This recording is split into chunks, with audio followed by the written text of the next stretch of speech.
মানিকচকের গোপালপুরে আবারও বোমা উদ্ধার।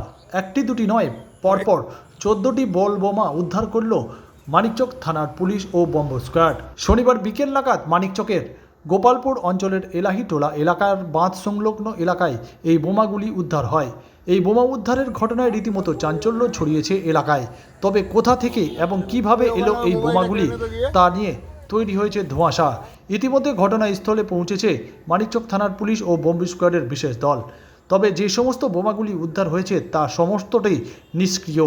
জলের মধ্যে ভিজে সেই বোমাগুলি নিষ্ক্রিয় হয়েছে বলে মৌখিকভাবে জানিয়েছে বম্ব স্কোয়াডের প্রতিনিধিরা।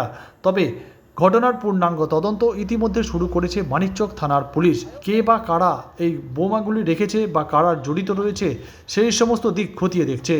খুব দ্রুতই ঘটনার সঙ্গে জড়িতদের গ্রেপ্তার করা হবে বলে জানা গেছে মানিকচক থানার পুলিশ প্রশাসন সূত্রে।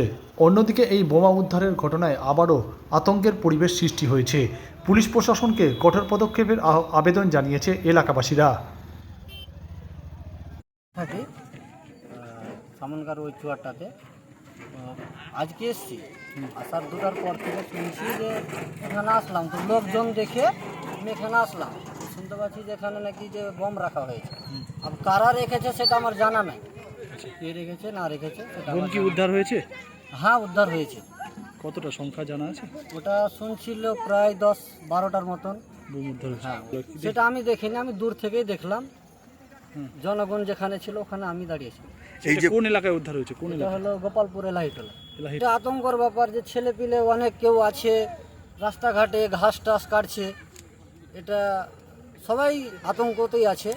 যেখানে কে রাখা, কে রেখেছে না রেখেছে সেটা তো আমাদের জানা নাই, সেটা তদন্ত করে দেখো পুলিশ প্রশাসন।